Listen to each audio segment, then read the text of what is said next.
जी जनाब, welcome back. आप देख रहे हैं बारान रहमत। हम बात कर रहे थे किचन के हवाले से, जहाँ पे बन रही है अल्फ्रेडो पास्ता और चाइनीज़ पड़ा। और अब हमें ज्वाइन कर रहे हैं प्रोमिनेंट पॉलिटिशियन है, यंग मिनिस्टर जनाब तैमूर तालपुर साहब। अस्सलाम वालेकुम तैमूर।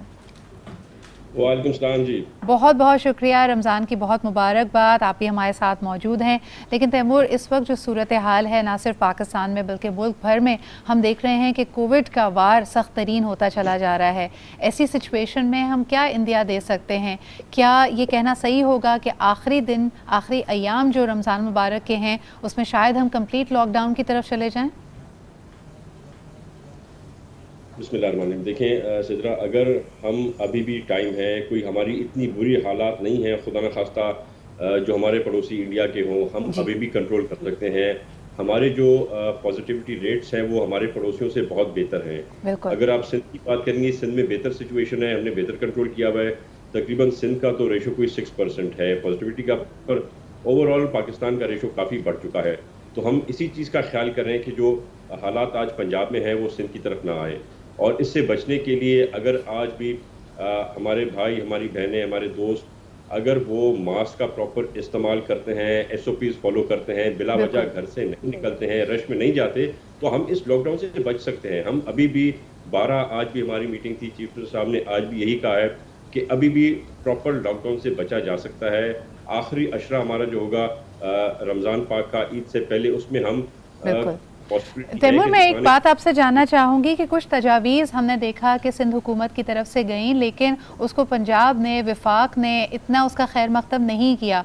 कहा गया कि इंटर प्रोविंशियल जो ट्रांसपोर्टेशन है उस पर कुछ रोकथाम की जाए। इसके अलावा जो पंजाब से या मुल्क के दूसरे हिस्सों में कराची, सिंध की तरफ फ़्लाइट्स आ रही हैं, उस पर कुछ रोकथाम की जाए। डोमेस्टिक फ़्लाइट्स में आपने तजवीज़ दी कि कोविड टेस्टिंग के बाद मुसाफिरों को बिठाया जाए, लेकिन ऐसा लगता है कि ख़ास तौर पर मैं देख रही थी, शहबाज गिल साहब ने इसको कहा कि जी ये सिंध कार्ड प्लेट की जा रहा है, लिसानी बुनियादों पे शायद बांटने की कोशिश की जा रही है। एक वक्त ऐसा भी था कि सिंध के नंबर ज़्यादा थे, लेकिन हमने ऐसी कोई डिमांड नहीं की। कैसे देखते हैं आप इसको? सियासत हो रही है इन इशूज़ के ऊपर भी। सियासत तो तब हुई थी जब हमने डिमांड की थी कि हमें परमिशन दी जाए, क्योंकि China does not deal with the provinces, China deals with the federal government unless and until we have a permission from the federal government. हम ये वैक्सीन बहुत पहले मंगवा सकते थे, हमने हर चीज़ लाइन अप कर दी थी।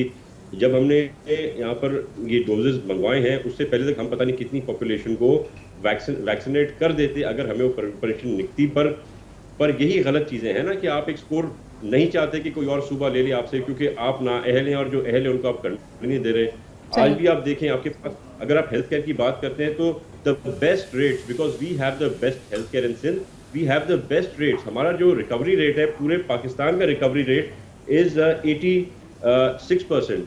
आपके पंजाब का recovery rate from Covid is 81%, पर सिंध का जो है recovery rate is 95%, which is not a अल्हम्दुलिल्लाह। जोक। तैमूर, इस पे आप क्या और कहेंगे कि जिस तरह पंजाब की बार बार हम खबरों में देख रहे हैं कि वो अपनी हिकमत अमली बना रहे हैं प्राइवेटली वैक्सीन को प्रोक्योर करने के लिए, सिंध की स्ट्रैटेजी इस हवाले से क्या है?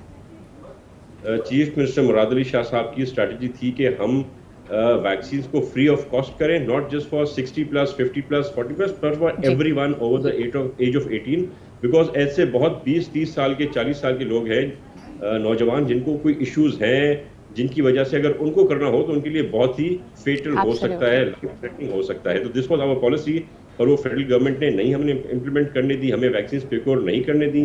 वी आर अगेंस्ट, क्योंकि वैक्सीन को इतना बड़ा आपके बजट पे नहीं हम करी। आज हमने इतना इंतजार किया कि हमें फ्रॉम चाइना हमें ये सारी फ्री वैक्सीनेशन मिले, और आज तक हम 0.7% of the population of Pakistan को वैक्सीनेट कर चुके हैं। और अब अगर अपने बाजू में देखेंगे, अपने पड़ोस में बांग्लादेश ने 8% वैक्सीनेट कर दिया। तो ये हमारे बिल्कुल। हालात हैं। और हम ये कोई 8% के बावजूद भी हम देख रहे हैं कि भारत में जो सेकंड वेव ऑफ कोविड है उनकी, वो कितनी शिद्दत इख्तियार कर गई, कितने उसने लोगों को लुक़मा अजल बनाया। अच्छा, दूसरी तरफ जो तैयारी तैमूर की जा रही है वो ऑक्सीजन की फरहमी के हवाले से, उसके लिए बैरून मुल्क भी राब्ते किए जा रहे हैं और मुल्क में भी ऑक्सीजन की पैदावार को बेहतर तौर पर बीफ अप किया जा रहा है। इस हवाले से सिंध की क्या हिकमत अमली है? देखिए जी, जब ये इश्यूज पैदा भी नहीं हुए थे यहाँ पे हमारे पास दूसरे मुल्कों में, जी। इंडिया में, उसी वक्त मुराद अली शाह साहब ने ये बजट में रख दिया था। हम परचेजिंग कर रहे जी। हैं इटली और England, they are going to sell us plants which manufacturing बात, तो हमने वो ऑलरेडी सेटल डाउन कर दिया था before this happened. We have a far side, further side than the rest of the provinces and the other countries. Secondly, Sindh में वाहिद सूबा है जहाँ पे आपके 3 अस्पताल हैं जो ऑक्सीजन प्रोड्यूस करते हैं. They generate their own, they have their own oxygen plant, जिसमें हमारा ट्रॉमा सेंटर कराची है, हमारा गम्बट इंस्टीट्यूट है, हमारा ओगरा सेंटर है. तो we are already moving towards. बिल्कुल. तैमूर, इससे एक लीड क्वेश्चन और आपसे करना चाहूँगी. भारत में लोगों ने कहा कि उनके पास ऑलरेडी पैदावार की गुंजाइश मौजूद थी, सलाहियत मौजूद थी, लेकिन 80% जो ऑक्सीजन इंडिया में बनती है वो उनका मैन्युफैक्चरिंग डिपार्टमेंट, मैन्युफैक्चरिंग एरिया इस्तेमाल करता है ना. Karachi being an industrial city, आप यहाँ के नंबर्स के बारे में क्या कहेंगे? क्या ऑक्सीजन की खपत मैन्युफैक्चरिंग में, इंडस्ट्रियल जोन्स में भी है, जिसको अगर मुमकिन तौर पे ज़रूरत पड़ी तो डाइवर्ट कर दिया जाएगा टुवर्ड्स द मेडिकल स्केयर? जी, we have already set a notification कि जो जहां पर हमारा ऑक्सीजन यूज हो रहा है which can be stopped, it has already been stopped and it is been diverted towards the medical usages. और हमें जब जरूरत पड़ी तो हम ज्यादा रुकावट करेंगे. फिलहाल हमारे पास भी ऐसा इशू आना नहीं है इंशाल्लाह ताला. बट बिल्कुल. तैमूर, आखिरी सवाल आपसे करना चाहूंगी. इस वक्त तक ये इनॉक्यूलेशन जिस नहज पे पहुंची है, सिंध के नंबर्स क्या हैं? What is the percentage of the population in Sindh जो अभी तक वैक्सीनेट हो चुकी है?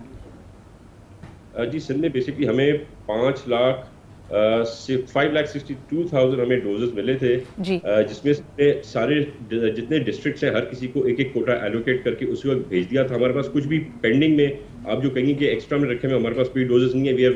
हमारे पास 3 लाख सिंध में जो है हेल्थ केयर स्टाफ है, जिनको हमें फर्स्ट लाइन वर्कर्स को सबसे पहले करना था. उनमें 1,30,000 आउट ऑफ द 3 लाख को हमने फर्स्ट डोज दे दिया है. कोई 54,000 को हमने सेकेंड डोज भी लगवा दिया है और ये प्रोसेस चल रहा है. With in the next 3 weeks मेरे ख्याल से आपका हेल्थ केयर वर्कर्स जितने भी हैं पूरे सिंध सूबे के, they will all have been vaccinated with the first doses और 50% will have got their second dose. बिल्कुल. तैमूर, हेल्थ केयर वर्कर्स के बाद प्रायोरिटी जोन में कौन सी कैटेगरी है? टीचर्स हैं, लॉ इन्फोर्समेंट एजेंसीज हैं, किसको आप सेकंड प्रायोरिटी पे रखे हुए after the health care workers?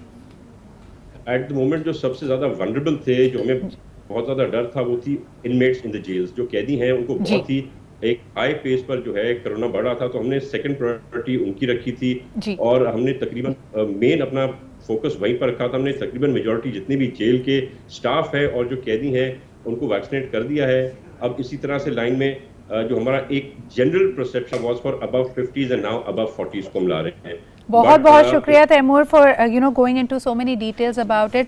Definitely Sindh ने बड़ा अच्छा काम किया है कोविड की रोकथाम के लिए और इसी वक्त हम देख रहे हैं कि प्लानिंग जारी है.